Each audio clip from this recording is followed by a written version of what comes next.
à ceux qui crient haut et fort, nous on suit la preuve. Nous on ne suit pas les écoles juridiques, nous on n'a pas besoin de suivre les savants, on suit les preuves. Taïb mon frère, comment tu fais là? Comment tu fais pour suivre la preuve? Si tu arrives au résultat suivant, ce hadith-là est authentique, ce hadith-là est authentique. Il y en a un qui me dit, dans lequel le prophète sallallahu alayhi wa sallam me dit de refaire mes ablutions. Il y en a un autre dans lequel il me dit Hal huwa illa mudghatun minh aw qala bad'atun minh. N'est-ce pas une partie parmi les parties de ton corps? Là, il me fait comprendre que je n'ai pas besoin de refaire mes ablutions. Là, il me dit explicitement que j'ai besoin de refaire mes ablutions, que je dois faire mes ablutions. Suis la preuve, yallah. Tu fais un jour sur deux tes ablutions lorsque tu touches tes parties intimes. Qu'est-ce que tu fais? Tu analyses les deux. Comment tu fais pour suivre la preuve? Tu as besoin de ça.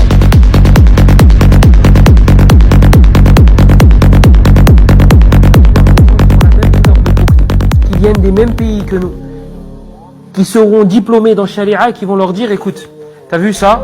C'est tu jettes, tu prends que le Coran. Et quand ils vont prendre que le Coran, ils vont voir que le verset, il peut vouloir dire ça et il peut vouloir dire ça.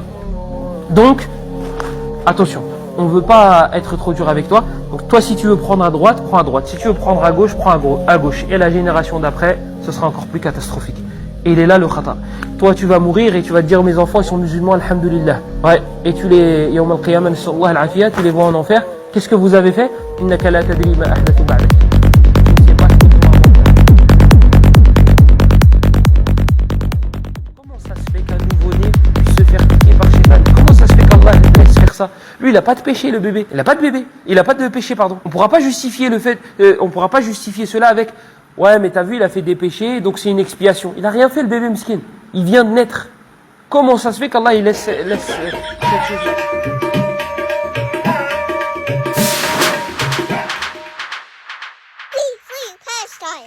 Free Palestine. Free Palestine. Free Palestine.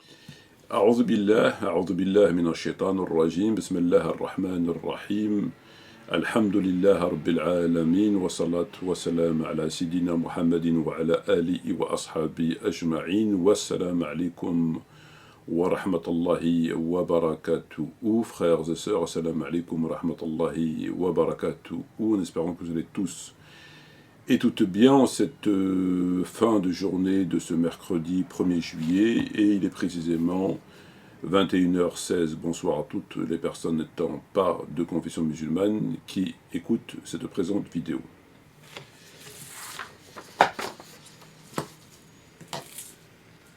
Frères et sœurs, comme l'indique l'introduction de celle-ci, nous allons nous intéresser à un certain nombre de propos, tenu et diffusé par le Cheikh Elias Abou Sohel. Elias Abou Sohel, imam,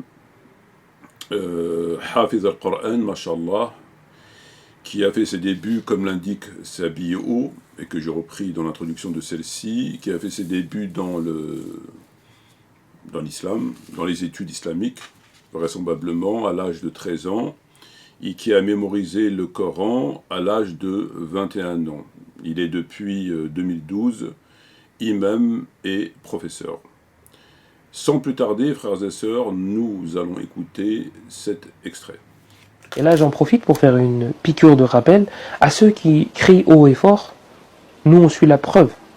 Nous, on ne suit pas les écoles juridiques, nous, on n'a pas besoin de suivre les savants, on suit les preuves. Taïb, mon frère, comment tu fais là? Comment tu fais pour suivre la preuve? Si tu arrives au résultat suivant, ce hadith-là est authentique, ce hadith-là est authentique. Il y en a un qui me dit, dans lequel le prophète sallallahu alayhi wa sallam me dit de refaire mes ablutions. Il y en a un autre dans lequel il me dit Hal huwa illa mudghatun minh aw qala bad'atun minh. N'est-ce pas une partie parmi les parties de ton corps? Là, il me fait comprendre que je n'ai pas besoin de refaire mes ablutions. Là, il me dit explicitement que j'ai besoin de refaire mes ablutions, que je dois faire mes ablutions. Suis la preuve, yallah. Tu fais un jour sur deux tes ablutions lorsque tu touches tes parties intimes. Qu'est-ce que tu fais? Tu analyses les deux. Comment tu fais pour suivre la preuve? Tu as besoin des savants. Pour suivre la preuve, tu as besoin des savants. Tu as besoin de l'analyse des savants. Alors vous avez le Malikiya, qui eux ont réuni entre les deux. Ils ont pris les deux en considération. Et ils ont dit, celui qui touche ses parties intimes par envie devra refaire ses ablutions. Celui qui touche bishahwa, avec envie, avec désir, hada, il devra refaire ses ablutions. L'écoute de cet extrait, le shir Elias Abou Sohel enseigne que, contrairement à ce que certains prétendent, le recours aux savants, l'adhésion à une école, parmi vraisemblablement les 4 ou les 5, celles qui restent, est parfaitement indispensable, est obligatoire. On ne peut pas être musulman sans adhérer à au moins une des 4 écoles, ou des 5 écoles.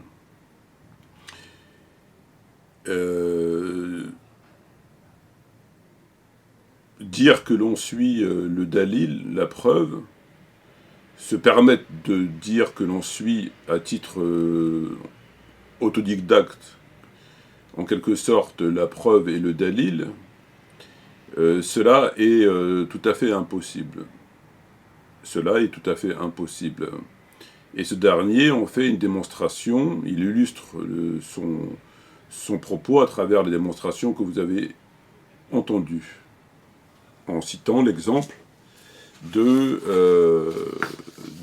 fait de toucher ses parties intimes, et est-ce qu'il faille ou non refaire les ablutions. Il existe, nous dit-il, au moins 2 hadiths authentiques, au moins 2, lesquels se contrediraient en apparence seulement, puisque d'un côté, le prophète a dit que celui qui touche ses parties intimes doit refaire les ablutions, et il aurait dit dans le même temps, au moins, puisqu'il existe encore d'autres hadiths, mais on va rester dans le domaine du soutenable,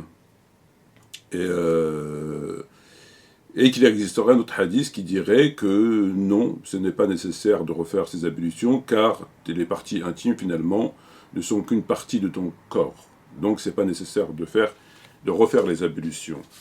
Le shir Elias Abou Sohel, donc, tente de prouver à travers cet exemple, de démontrer en tout cas à travers cet exemple, que le musulman lambda, ou en tout cas non savant, non érudit, ne veut pas se permettre de suivre, d'étudier tout seul et de pratiquer finalement sa religion tout seul. Parce que lorsqu'il rencontrera sur des hadiths qui sont authentiques, au moins tous 2 authentiques, il sera confronté à cette situation. Et il sera finalement incapable de la traiter, de la déchiffrer, de savoir qu'est-ce qu'il doit faire ou non. Pour l'exemple, refaire ses ablutions ou non. Voilà, donc il a cité cet exemple. Très bien. Alors évidemment que ceux qui disent, parmi nos frères, parfois parmi nos sœurs, qu'on n'a pas besoin de savants, on prend le bouquin, on le lit, on le comprend, sans avoir recours aux savants, tout en étant parfaitement novice, c'est pour le moins quelque chose qui est tout à fait inexact et pour le moins voilà, stupide. C'est la stupidité que de dire des choses comme ça. On a besoin de cheminer à travers de longues années, d'étudier, de comprendre, et enfin, il y a une méthodologie à avoir. Bon, ça me semble tout à fait évident. Alors, la question, évidemment, vous l'avez compris, frères et sœurs, n'est pas de revenir sur cette évidence, de remettre en question cette évidence, est-ce qu'on a besoin de savants ou non. Après, il y a beaucoup de choses à dire sur la question des savants, il y a effectivement beaucoup de choses à dire, mais ce n'est pas le sujet de la vidéo. Donc jusque-là, tout va bien. Donc, voilà, il fait une piqûre de rappel pour reprendre ses propos, en ce sens. Parfait. J'ai écouté évidemment cet extrait, et j'étais quelque peu stupéfait.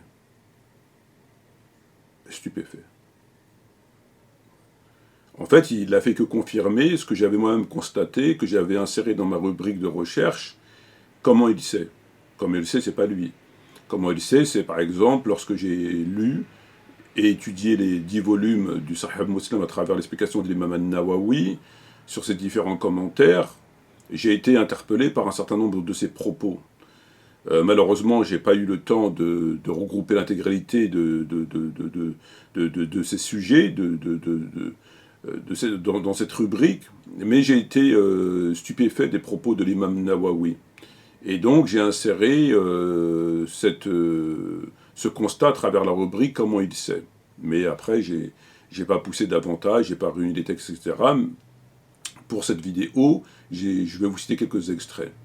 Et donc les propos du Cheikh Elias Abou Sohel viennent me conforter à travers ce qui ressortait finalement des textes de Nawawi entre autres. Je crois qu'on est, et je le pense très sincèrement, Allah m'en est témoin, on marche sur la tête. Sincèrement, je crois qu'on marche sur la tête, on est chez les fous. Je crois que la science, la question du hadith, n'étant pas... J'imagine qu'ils ont fait le maximum pour essayer de réduire, de limiter les conséquences de la diffusion de propos faux concernant le prophète, des mensonges qu'on lui a attribués, à travers notamment la chaîne de transmission. Mais cet effort, manifestement, s'avère très limité, extrêmement limité, insuffisant, grandement insuffisant. Et c'est pourquoi, à mon sens, il tente à chaque fois, pas lui, hein, je parle de ceux qui travaillent en ce sens, il tente à chaque fois de pallier un certain nombre d'informations qu'il constate à travers le hadith.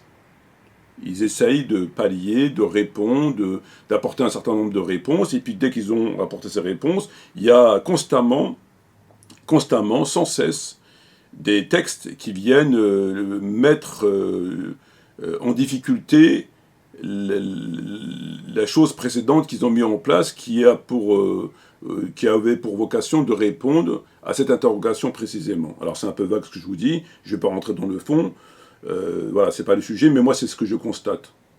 Et ils finissent par, en fait, on finit par constater que c'est un grand n'importe quoi. On finit par constater que c'est un grand n'importe quoi. Prenons connaissance de cet extrait. Rapporté par Al-Bukhari ou Muslim في الصحيحين. Hadith sahih في البخاري. Rapporté par l'imam Muslim. Toujours dans les hadiths authentiques, rapporté par l'imam Muslim. Rapporté par Bukhari et Muslim, il a dit. Dans un hadith, toujours rapporté par Muslim. Il est rapporté dans les deux recueils authentiques de l'imam al-Bukhari et Muslim. Rapporté par Muslim. Comme c'est rapporté par Bukhari et Muslim. Et le prophète alayhi salatu wa sallam l'a rappelé dans le hadith rapporté encore par Muslim. Toujours rapporté par Al-Bukhari. Hadith qui est rapporté par Bukhari et Muslim. Hadith rapporté par Al-Bukhari ou Muslim. Le prophète alayhi salatu wa sallam toujours fait sahih et Muslim. Hadith rapporté par l'imam Al-Bukhari. Hadith rapporté par l'imam Muslim. Hadith rapporté par Muslim. Rapporté par l'imam Muslim. Rapporté par Bukhari et Muslim, prophète midi. Sahih Muslim. Rapporté par Al-Bukhari. Dans le même hadith rapporté par Muslim toujours, c'est ce que le prophète a rappelé dans le hadith rapporté toujours par Muslim. C'est rapporté par Bukhari. C'est rapporté par Bukhari. C'est rapporté par Bukhari.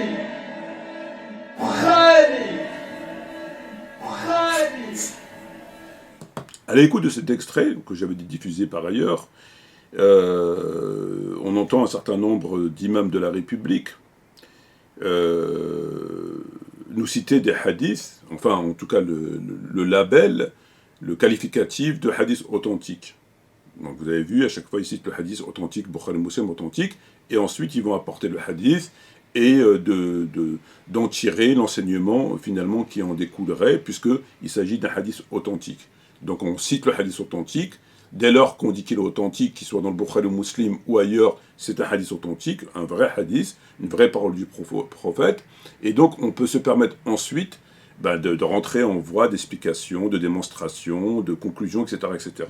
C'est le cas du hadith authentique lorsqu'il a été authentifié, notamment par le Cheikh Albani, l'Albani. Très bien. C'est comme ça, c'est la méthodologie. Vous le constatez par vous-même, c'est comme ça ici, vous dites authentique, et c'est ce qu'ils font. J'apprends rien à personne. Ce qui m'amène à poser une question, finalement, qui est relativement simple, c'est que le Cheikh Elias Abou Sohel dit dans cet extrait « Lorsque deux hadiths authentiques se contredisent ». Comment tu fais lorsque deux hadiths authentiques se contredisent? Comment fait-on? Et c'est là où on aurait besoin des savants. Donc deux hadiths qui se contredisent, authentiques qui se contredisent. Normalement, si c'est deux hadiths authentiques, donc les paroles, entre autres, du prophète Mohammed, ils ne peuvent pas se contredire. Je crois que tout le monde connaît la définition du terme contredire. La contradiction, ça se contredit. Donc si ça contredit, et qu'on dit que c'est authentique, ça cause problème. Ça voudrait dire que le prophète se contredit. Donc normalement, des hadiths authentiques ne peuvent pas se contredire. Si on respecte la définition du terme contradiction, si on respecte la définition. Et donc il nous dit, si vous tombez sur deux hadiths authentiques qui se contredisent, comment des hadiths authentiques peuvent se contredire? Pour commencer. Ça voudrait dire que le prophète se contredit. Mais finalement, on comprend immédiatement ensuite qu'il ne s'agit pas d'une réelle contradiction. Mais seuls les savants, nous dit-il, peuvent régler le problème, peuvent apporter la réponse à cette prétendue apparente contradiction. À cette apparente contradiction où le prophète a dit « tu dois refaire tes ablutions, tu ne dois pas refaire tes ablutions, si tu touches tes parties intimes », en apparence, c'est une contradiction. Pour nous, les novices, lorsque je lis, le prophète Mohammed a rapporté que le prophète a dit que celui qui touche les parties intimes refasse ses ablutions. Je tourne la page, où je prends un autre volume, je lis, rapporté rapporté qu'il a entendu le prophète Mohammed a dit que celui qui peut toucher les parties intimes ne refasse pas ses ablutions, car en fait il ne touche qu'une partie de lui-même. Moi je suis un débutant, je lui tiens un souci, ils se contredisent. Rapporté par Bukhari, et puis l'autre rapporté par Muslim. Ou à défaut, rapporté par Muslim, rapporté par An-Nasa'i, ou Abi Daoud, ou Tirmidhi, ou que sais-je, mais authentifié par le Cheikh Al-Albani. Donc ce sont des hadiths authentiques. Labellisé, Albani, c'est authentique.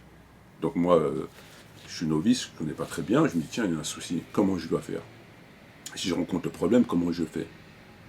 Et si je n'ai pas recours à une école, je vais me dire, je vais m'égarer. Si je n'ai pas recours à une des 4 écoles qui, elles, les savants, sont là pour répondre à ce genre d'interrogation, puisque ce sont justement des savants, je vais m'égarer.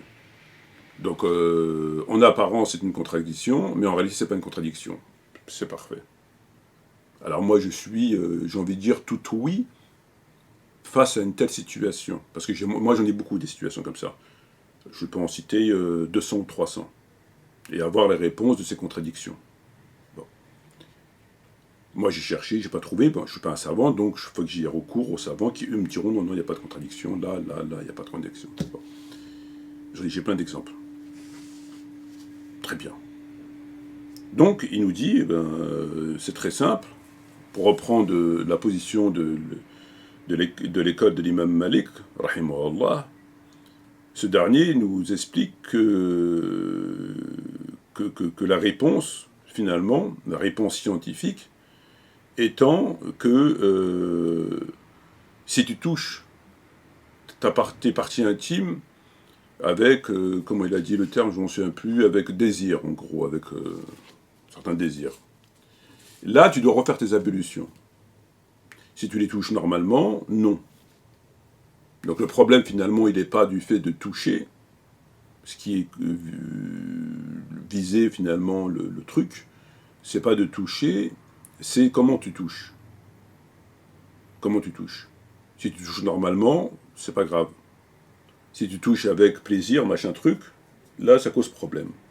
Voilà comment l'école, nous dit-il, de l'imam Malik a réglé ces problèmes, cette situation qui en apparence est une contradiction, mais c'est pas une contradiction. Ok, très bien. Très très bien.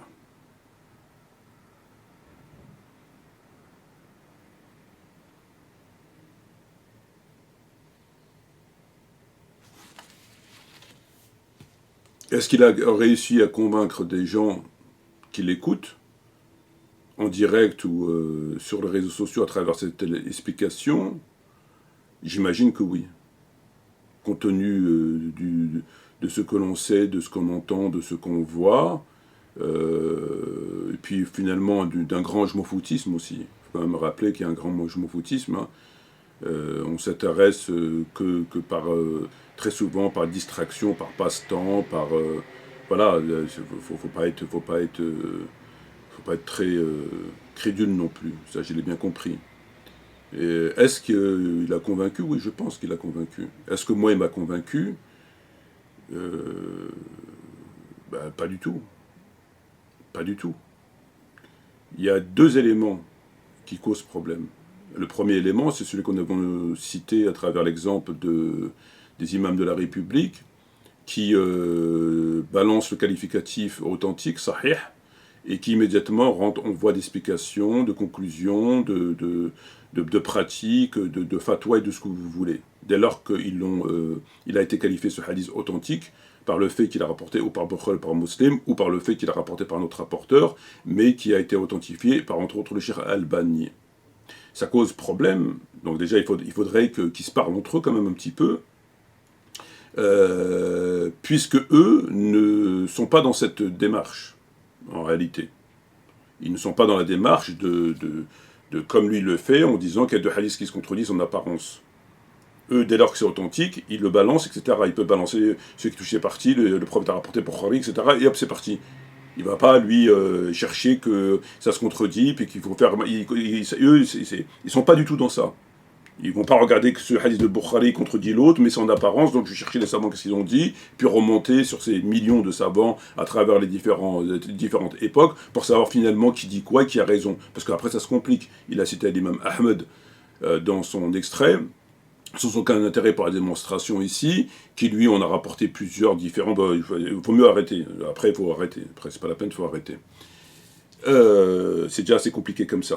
Donc déjà, il y a ici, vous constatez, frères et sœurs, qu'il y a une espèce de supercherie tout à fait claire, à travers lui, ce qu'il nous dit, et eux, comment ils l'utilisent, et que souvent, comment les gens l'utilisent. Parce qu'encore une fois, quand on l'utilise, le Bukhari Muslim, on ne dit pas... Il rapporte Bukhari, mais il y a dans l'autre volume truc qui fait que machin, et donc on va regarder qui a dit que quoi, machin. Ça n'existe pas. Il est authentique, le prophète il l'a dit. C'est tout. Et le prophète ne se contredit pas. Or, manifestement à travers ce hadith, le prophète se contredit. Puisqu'il dit d'un côté, tu dois refaire tes ablutions, de l'autre, tu ne dois pas les refaire. Donc ici, peut-on encore parler d'une apparente contradiction? Non. Il ne s'agit pas d'apparente contradiction, il s'agit de contradiction. Il s'agit de contradiction. Contradiction qui a été levée à travers un moyen tout à fait farfelu, évidemment, qui ne peut convaincre que les gens, je sais pas. Donc, le propos, le hadith qui dit tu peux pas, c'est une contradiction. C'est une contradiction évidente. Cependant, il faut croire à ceux qui l'écoutent qu'il n'y a pas de contradiction. Qu'il n'y a pas de contradiction, qu'elle est finalement qu'apparente, puisque les savants, notamment l'imam Malik, auraient répondu, auraient expliqué que ça ne se contredit pas, parce que là, le prophète parlait avec plaisir, et l'autre ne parlait pas avec plaisir. Donc finalement, il n'y a pas de contradiction. Très bien. Très très bien. Je veux bien l'entendre. Ou, dans le hadith, le prophète a dit avec plaisir. Où dans le hadith, le prophète dit « Celui qui touche ses parties intimes avec plaisir doit les refaire. » Et celui qui touche avec ses parties intimes doit pas... Où c'est dans le texte? Ça n'existe pas. Ce n'est pas dans le hadith. Dans le hadith, il n'y a pas ça. Donc il y a un gros problème. Ça veut dire qu'on fait dire au prophète ce que le prophète ne dit pas. C'est aussi simple que ça. Le prophète sait parler, on s'en doute. Donc lorsqu'il a dit, s'il l'a dit, lorsque tu touches tes parties intimes, si il explique aux gens et qu'il dit aux gens, il dit avec plaisir. Si tu touches tes parties intimes avec plaisir, tu refais des ablutions. Voilà le prophète, comment il aurait parlé. Et là, le prophète, selon lui, il n'a pas parlé comme ça. Il parle aux gens, il parle... et il dit, celui qui touche les parties intimes doit refaire ses ablutions, mais lui, dans sa tête, il pense avec plaisir, entre parenthèses, mais il le garde pour lui. Il le garde pour lui. Il y a un problème. On lit, on comprend ce qu'il y a écrit dans le texte. Une chose qui n'est pas dans le texte, on ne va pas l'inventer. Alors maintenant, s'il s'agit de contradiction par le moyen de la variante et d'autres éléments scientifiques liés à la science du hadith, ça, je suis entièrement d'accord, mais il faut avant tout admettre et considérer, à juste titre, qu'il y a eu une contradiction. Cependant, cette contradiction, on va la régler par une étude qui permettra de considérer que oui ou non. Mais ça, c'est une étude. C'est par le moyen de l'étude. C'est pas le fait qu'on dise il se contredit pas, le texte. C'est par le moyen d'une étude. Mais on va acter qu'il y a une contradiction. Mais pour savoir lequel est le vrai et lequel est le faux, bah évidemment qu'on va faire une étude. C'est pas du tout ce qu'il dit. Considère qu'il n'y a pas de contradiction. Parce que, nous dit-il, tu as besoin de l'analyse des savants. Mais ici, il ne s'agit pas de l'analyse des savants, il s'agit de l'imagination des savants, qui vont dire au texte ce qu'il n'y a pas dans le texte. Et Dieu sait qu'il y a beaucoup de hadiths qui se contredisent et que eux règlent par le moyen comme il le fait lui. C'est-à-dire par l'invention. Ici, il n'y a pas dans le texte. Où il écrit dans le texte avec plaisir, il est où? Ben, il n'y en a pas. Donc pourquoi tu dis que le prophète a dit avec plaisir? Il ne le dit pas, le prophète, il ne sait pas parler. Le prophète ne sait pas parler. Qu'est-ce que ça veut dire? Et ça fait partie, comme je l'ai dit précédemment, et que je l'ai constaté, c'est pour ça que j'ai fait le parallèle avec ce qu'on trouve dans la rubrique « Comment il sait », que j'ai l'intention de développer pour extraire tous les éléments en ce sens, qui n'hésite pas à dire absolument n'importe quoi, vraiment n'importe quoi, pour expliquer les textes ou pour les concilier. Et on fera, Inch'Allah, une vidéo en ce sens pour apporter la démonstration. Prenez connaissance de ces différents extraits.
J'ai mis 4 textes, me semble-t-il.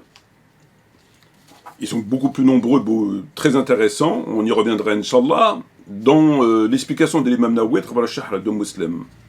On a un texte où Ibn Omar fait vérifier d'un hadith rapporté par Abu Huraira. Donc Abu Huraira rapporte un hadith. Et Ibn Omar, à l'écoute de ce hadith, va le faire contrôler auprès de Aïcha, radiallahu anha. et pour qu'elle valide ou pas ce hadith. Donc il écoute, et puis il va à lui, ou il envoie quelqu'un, peu importe, pour le contrôler, et demander à Aïcha l'authenticité de ce hadith. L'imam Nawawi nous dit qu'Ibn Omar a vérifié ce hadith de Aïcha parce qu'il a eu peur, il craignait, peur c'est un peu excessif, il craignait que Abu Huraira a oublié ou a une confusion. Donc lorsqu'il entendait Abu Huraira tenir ses propos, il a fait vérifier parce qu'il s'est dit, bon, il a pu oublier ou une confusion. Bon, j'avais cru comprendre que les hadiths authentiques, une des exigences pour remplir la question de la chaîne de transmission et des authentiques, c'est qu'ils avaient une bonne mémoire, ils n'oubliaient pas. Ça fait partie d'une condition sine qua non. Manifestement, bon, ben, il oublie. Bon. On nous dit d'un côté qu'une des conditions sine qua non dans le hadith authentique, c'est que le rapporteur a une excellente mémoire. C'est une supercherie, évidemment. C'est vraiment n'importe quoi. Comme s'ils avaient la capacité de savoir qui avait une bonne mémoire ou pas. Il faut arrêter de prendre les gens pour des cons, quand même. C'est vraiment incroyable. Mais lui, il oublie. Bon, ok, très bien. Mais là, où ça devient intéressant, c'est moi, j'ai envie de poser la question à l'imam Nawawi. Comment il sait pourquoi Ibn Omar a envoyé... les partis ont envoyé une tierce personne auprès de Aïcha pour savoir est-ce que le hadith est authentique de la part d'Abu Huraira. Comment il sait qu'il l'a envoyé parce qu'il craignait qu'Abu Huraira a oublié ou a une confusion? Comment il le sait? Qui lui a dit? Qui lui a dit à Nawawi? Parce que là, c'est le commentaire de Nawawi face à ce texte. Et il explique que. Mais d'accord, très bien, mais comment il sait? Comment il sait? Peut-être qu'il l'a envoyé parce qu'il considérait qu'Abu Huraira c'était un mytho. Tout simplement, et qu'il a voulu contrôler son propos auprès de Aïcha. Alors, s'il n'y avait pas une suspicion qui pesait sur Abu Huraira, j'aurais pas tenu ses propos. J'aurais pas dit ça parce qu'il n'y a aucune suspicion. Donc pourquoi je sortirais ça d'un seul coup en disant oui, ça c'est... Il faut avoir le bon soupçon, évidemment. Une personne qui n'a pas été accusée de mensonge, etc., on ne va pas dire que... Voilà. Mais il existe, notamment dans Muslim, des textes parfaitement clairs, et ailleurs, sur la fidélité, sur la véracité concernant Abu Huraira. Dont un, par exemple, dans laquelle il se frappe le front, disons, vous m'accusez de mensonge, vous dites que je mens. C'est dans Muslim. Il se frappe le front avec sa main en disant, vous dites que je mens, vous m'accusez de mensonge. Donc là, Nawawi, au nom de sa doctrine ultra-sectaire concernant la question des compagnons comme le shir Abu Sohail, c'est la même chose, c'est la même obédience. Voilà. Après, ça n'a rien à voir. Nawawi, il est beau, évidemment, sur beaucoup de choses, il a approuvé, il n'y a pas de problème. Mais ils ont la même position. Et ceci, c'est pour éviter qu'on ait une suspicion sur Abu Huraira qui est basée sur rien. Nawawi ne peut pas savoir. Dans le deuxième texte, il nous parle de la parure. Lorsque Aïcha a dit que si le prophète savait ce que faisaient les femmes dans les mosquées, il leur aurait interdit d'entrer comme ils avaient interdit à l'époque des juifs, femmes juives qui avaient l'interdiction d'aller dans les synagogues. Et que si les prophètes savaient ce que faisaient les femmes dans les mosquées, ben, il aurait pris la même décision. C'est un hadith fort connu. Abu Huraira, Nawawi nous dit ce que faisaient les femmes. Lorsque Aïcha a dit si le prophète savait ce que faisaient les femmes. Donc le prophète ne savait pas. Bon, il devait s'en douter quand même, mais il ne savait pas. Et Nawawi nous dit il nous éclaire sur qu'est-ce que Aïcha entendait par ce que faisaient les femmes de mal dans les mosquées, qui aurait justifié leur expulsion définitive. Il nous dit il s'agit de la parure, des soins de toilette, du parfum et l'habillement raffiné. Pourquoi pas? Comment il sait? Comment sait Nawawi? Qu'est-ce que Aïcha pensait par là? Comment il le sait, Nawawi? Le prophète ne le savait pas. Enfin, je n'ai pas lu tous les livres, mais à part si on m'apporte la preuve du contraire, évidemment. Mais Nawawi, comment il le sait? Qu'est-ce qu'a pensé Aïcha? On a un troisième texte où le hadith ne mentionne pas que Aïcha Regardez les visages. Alors là, c'est un hadith que tout le monde connaît, qu'il y avait des gens qui s'amusaient avec des lances, etc. Et que le prophète a demandé à Aïcha si elle voulait regarder ces festivités, hein, et qu'elle était derrière le prophète et regardait par-dessus l'épaule du prophète les festivités. Ce qui est intéressant à travers ce texte, c'est que l'imam Nawawi nous dit le hadith ne mentionne pas que Aïcha regardait les visages ou leur corps, or ceci est inévitable. Elle redoutait à détourner alors immédiatement son visage. Alors là, c'est spectaculaire. Spectaculaire. Là, c'est spectaculaire. Non seulement ils connaissent les mémoires des gens, ils connaissent qui était qui à l'époque du prophète, alors que le Coran est très clair, lorsqu'il dit au prophète, notamment dans la sourate At-Tawbah, autour de toi il y a des hypocrites, des Bédouins et de Médine, certains que tu connais, d'autres que tu connais pas, et nous on les connaît, etc. etc. Donc le prophète lui-même ne connaissait pas tous les hypocrites. Eux, à travers leur science, leur pseudo-science de la chaîne de transmission, ils savent qui est hypocrite et qui l'est pas, alors que le prophète lui-même ne savait pas. Il y a beaucoup d'interrogations par rapport à cela, etc., etc. Mais ça va encore plus loin. Il est en train de vous dire que lorsque Aïcha regardait le corps ou le visage des hommes qui faisaient les danses, elle détournait immédiatement son regard. Il dit parce que c'est inévitable qu'à un moment donné, elle va tomber sur le corps du machin, de l'individu, et sur son visage. Il dit c'est inévitable, il en déduit que c'est inévitable, et c'est évidemment inévitable lorsque tu regardes des danses. Je veux dire, si tu regardes les danses, tu n'es pas en train de regarder... c'est bon. Donc tu vois l'individu qui danse, qui fait ces trucs de danse. Il dit c'est inévitable, mais à détourner immédiatement. Comment il sait qu'à détourner immédiatement? Comment il sait? Il a des caméras, il a eu un rapport, comment il sait? Comment il sait? Et lorsque Fatima, la fille du prophète Mohammed, Fatima alayhi salam, suite à l'héritage de Fadak, elle a décidé de ne plus parler à Abu Bakr.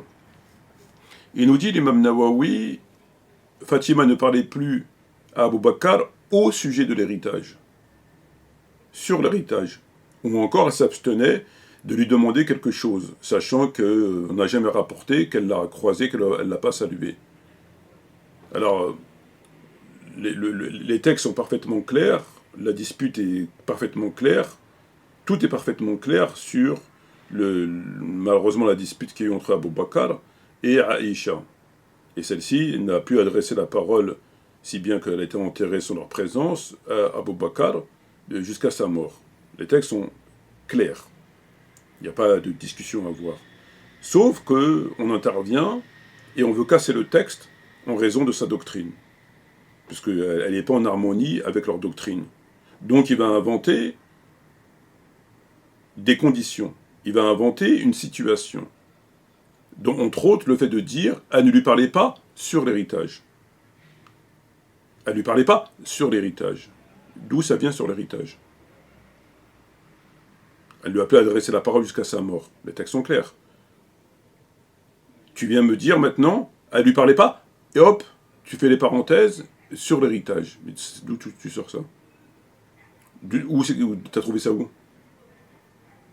Ensuite, il nous dit, on n'a pas rapporté qu'elle l'a croisé, qu'elle l'a pas salué. Donc c'est l'inversion de la preuve. Il inverse les choses.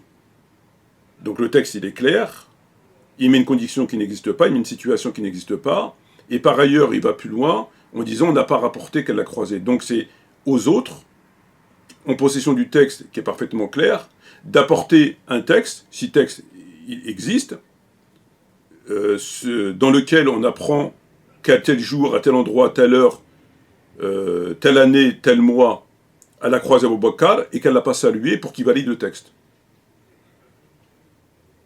C'est spectaculaire.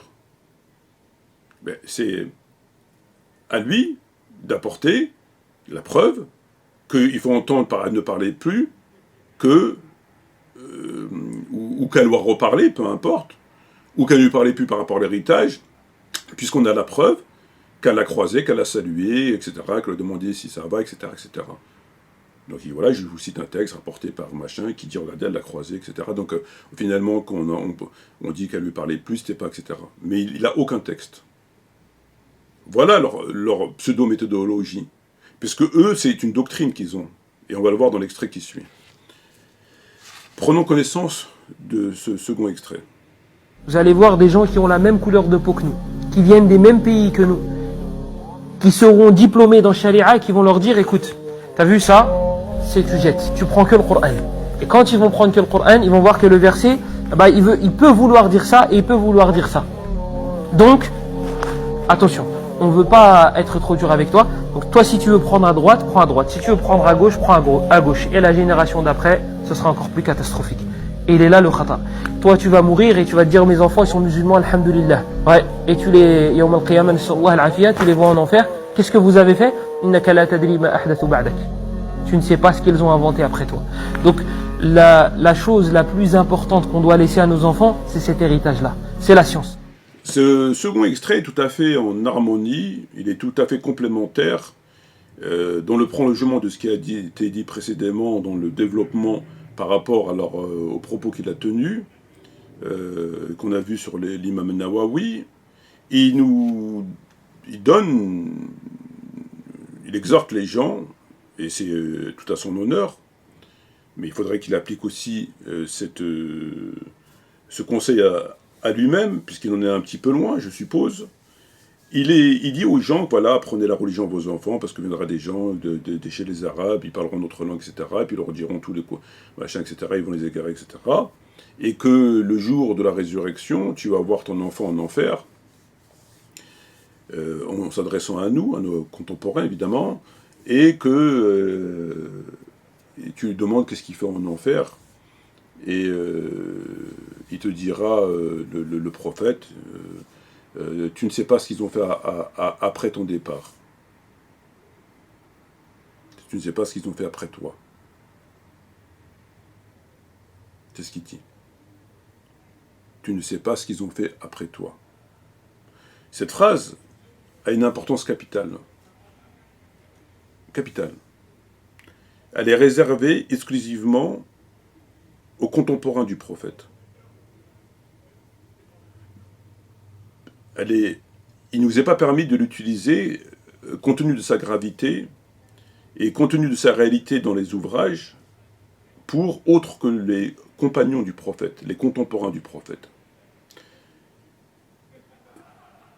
Il l'a utilisé pour des gens qui sont, pour reprendre leur terme, innocents de ces propos extrêmement forts du prophète. C'est le prophète qui parle. Et c'est des propos extrêmement forts du prophète. Lorsqu'on lui dira, tu ne sais pas ce qu'ils ont fait après toi. Donc ça fait partie d'un hadith, le hadith du bassin. Et d'ailleurs, on va mettre d'abord les textes. Et c'est réservé exclusivement à eux. Et prenons connaissance de ces textes.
À travers ces deux extraits du Sharh de Nawawi, Sahih Muslim, deux extraits, mes compagnons que je reconnaîtrai, qui me reconnaîtront, nous dit le Sharh, ça fait référence aux apostats, à l'époque du prophète.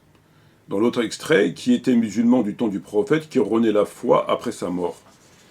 Ils ont émis un certain nombre d'hypothèses, ceux qui ont fait l'explication du Bukhari et Muslim, sur le hadith, où le prophète Mohammed, le jour de résurrection, sera près du bassin, et qu'on refoulera un certain nombre de ses compagnons.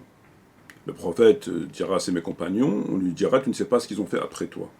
C'est le propos qui a été tenu par le cheikh Elias Abou Sohel. Et face à ce hadith, les savants ont émis plusieurs hypothèses, parce qu'eux-mêmes ne savent pas. Donc certains ont dit c'est des apostats à l'époque d'Abou Bakr, ce sont ceux qui étaient musulmans à l'époque du prophète, mais quand il est mort, il a apostasié, etc., etc. Tout, évidemment, en s'efforçant d'esquiver, d'éviter l'hypothèse, je dirais, la plus crédible. Et je vais vous la donner. Alors,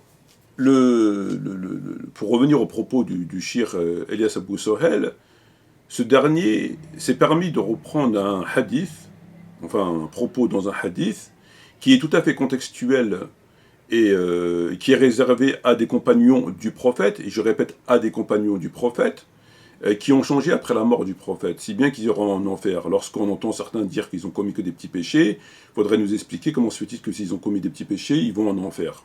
C'est encore leur contradiction. Lorsqu'on veut la défendre à bas tout prix, on finit par tomber dans le ridicule, ça me semble tout à fait évident.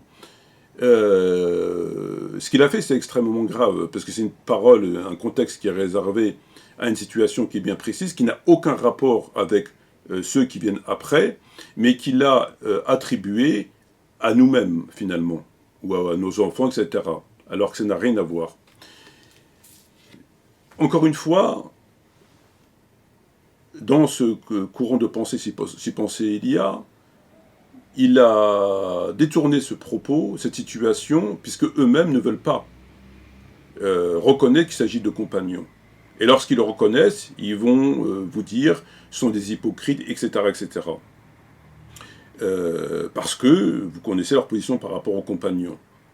Et donc, non seulement l'infraction, j'ai envie de dire qu'il a commise, elle est double. La première, c'est qu'il s'est permis de reprendre un propos qui est dans un contexte bien précis et qui ne concerne que ces gens-là, et que le propos est extrêmement grave, tu ne sais pas ce qu'ils ont fait après toi, et qu'il l'a attribué à des gens qui sont complètement innocents, qui n'ont rien à voir avec cela, il s'est permis de le faire, mais aussi le fait qu'il détourne ses propos dans la mesure où ces propos ne sont pas conformes à leur doctrine. Nous, par rapport à cette situation, on a dépassé de cela depuis longtemps. Je veux dire, si le prophète était là et voyait par exemple la question de l'islam de France, c'est-à-dire qu'il se résume à ce que l'on sait, ça a des similitudes avec l'islam, mais c'est évidemment pas l'islam, comme les chrétiens ont des similitudes avec la chrétienté, etc. C'est une hérésie sans précédent. On en a parlé un petit peu hier, c'est une hérésie sans précédent. Donc nous, encore, c'est un autre sujet. Et puis après, il faut rentrer, évidemment, on n'est pas des compagnons, l'époque, et plein de choses. Et là, ce qu'il a fait, c'est qu'il s'est permis de ce que je viens d'expliquer. Le propos de ces compagnons qui méritent l'enfer, authentique, rapporté par Bukhari et par Muslim, si on se penche sur l'histoire, il n'y a pas besoin d'aller chercher bien loin pour savoir de qui il s'agit. L'hypothèse la plus logique, la plus sérieuse, est celle de, entre autres, la bataille de Siffin. Lorsque le prophète Mohammed dit entre autres à Ammar ibn Yasser, tu seras tué par le groupe de rebelles. Lorsque tu les inviteras au paradis, ils t'inviteront en enfer. Ce hadith, il le coupe. Ils ne vont pas jusqu'au bout. Et quand ils vont jusqu'au bout, ils le détournent de son sens. Le prophète est parfaitement clair. Tu les appelles au paradis, eux ils t'appellent en enfer. S'ils t'appellent en enfer, c'est qu'ils sont en enfer. Mais ils déforment tout en fait. Ils déforment tout. Voilà, tout l'aspect de cette situation est déformé. Donc si on doit appliquer et les conséquences du sang, tous ces musulmans innocents qui sont morts par le fait de la rébellion à l'autorité califate de Ali, alayhi salam, légitime, etc., etc. Si on doit l'appliquer, ce hadith, c'est bien à eux. C'est bien déjà à eux. Parce que la chose la plus pire qu'il y a eu en ce sens, c'est bien la bataille de Siffin, la bataille du chameau, le massacre de Al-Bayt, etc., etc. Même si après on est dans l'époque des Tabi'i, mais bon, restons dans l'époque des compagnons. Donc, là encore une fois, c'est pas très sérieux. C'est pas très sérieux que de reprendre des propos comme ça, forts, très forts, et de les attribuer à des gens qui sont complètement... qui n'ont rien à voir avec cela. Troisième extrait. Comment ça se fait qu'un nouveau-né puisse se faire piquer par Shaitan? Comment ça se fait qu'Allah laisse faire ça? Lui, il n'a pas de péché, le bébé. Il n'a pas de bébé. Il n'a pas de péché, pardon. On ne pourra pas justifier le fait, on pourra pas justifier cela avec ouais, mais t'as vu, il a fait des péchés, donc c'est une expiation. Il n'a rien fait, le bébé miskin. Il vient de naître. Comment ça se fait qu'Allah il laisse cette chose-là passer? Eh bien justement, c'est qu'on ne peut pas expliquer toute chose. Il y a des choses, Allahu a'lam. C'est Allah qui sait. Comment ça se fait que Abu Talib il n'est pas devenu musulman alors que c'est l'oncle du prophète? Comment ça se fait que l'autre, sa femme elle était mécréante? Comment ça se fait que Nuh, son fils était mécréant? Comment ça se fait que Ibrahim, son père était mécréant? Comment ça se fait? Comment ça se fait? Et à l'inverse, comment ça se fait que la femme d'une des pires des personnes, Pharaon, elle était croyante? Et ainsi de suite. Comment ça se fait qu'il y a ça? C'est Allah qui fait ce qu'il veut. Fa'alul lima yurid. Et regardez cette sira là. Fa'alul lima yurid. C'est un verset. On a en arabe yaf'alu ma yasha. Il fait ce qu'il veut. Si on le veut. La première des choses, c'est qu'il fait un parallèle avec la femme de Lot qui était mécréante, avec le fils de Noé qui était mécréant, avec le père d'Abraham qui était mécréant, avec l'oncle du prophète qui n'est pas devenu musulman. Et donc il fait un parallèle entre ces situations et la situation du nouveau-né qui pleure, qui est touché par le diable, alors qu'il c'est pour ainsi dire un ange, il vient de sortir du ventre de sa mère, et ça peut paraître en apparence méchant, pas très sympa, tu n'as rien commis, etc., etc., et voilà que le diable te touche, et si bien qu'il te fait tellement mal que tu pleures. Je crois qu'il n'y a aucun être humain qui a le souvenir de cela, mais c'est aussi un peu normal. Et il nous fait un parallèle avec Noé, etc., etc. Il faut quand même rappeler que le parallèle, ici, est un peu excessif. Que parlant de la femme de Noé, c'est une femme adulte, et donc elle a son libre arbitre, etc., et ça décide, machin, de ce qu'elle fait, de ce qu'elle fait pas, c'est normal. Le père d'Abraham, c'est normal, c'est pas, etc. Là, on est dans le normal, il n'y a rien d'extraordinaire. Je veux dire, il n'y a rien d'extraordinaire, ce sont des adultes qui font des choses. Là, on est face à un nouveau-né qui est à peine sorti du ventre de sa mère, est touché par le diable. Et donc, il valide ce hadith, et que, bon, voilà, qu'on ne peut pas expliquer à travers ce qu'il a raconté. Bon. Il y a des chiffres comme ça, grosso modo, 132 millions de naissances par an. Il y a 360 000 par jour. Il y a 360 000 enfants par jour. Je tape rapidement, on s'en fout des chiffres. Plus, un peu moins, en tout cas c'est important. 15 000 par heure. 250 à la minute. Si on prend le hadith au sens propre, au premier degré, ça cause problème. Comment le diable pourrait-il toucher 360 000 enfants par jour? Les toucher de façon réelle, comme lui le dit. 360 000 par jour. Après, il n'a plus de temps, je pense, pour venir égarer les gens, etc.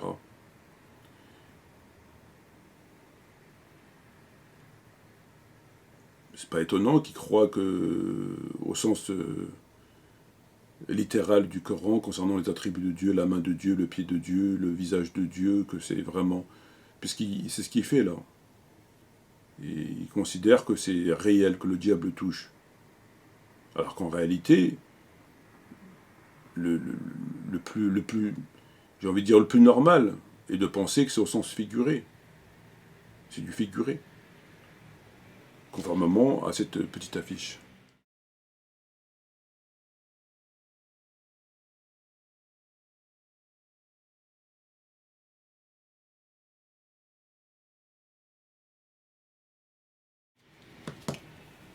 Donc c'est pas au sens propre.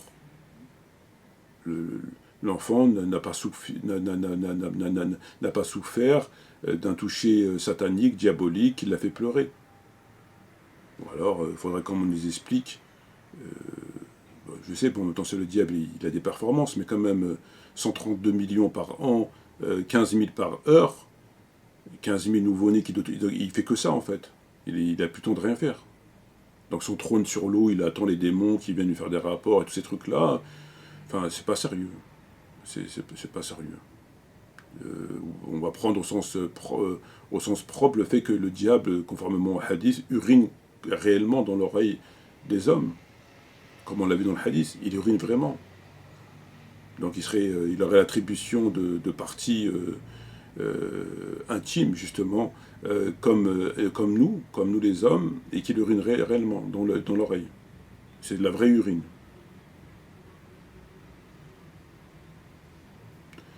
Sur ce, frères et sœurs, shukran jazilan wa salam alaikum, shukran jazilan wa salam alaikum wa rahmatullahi wa barakatuhu.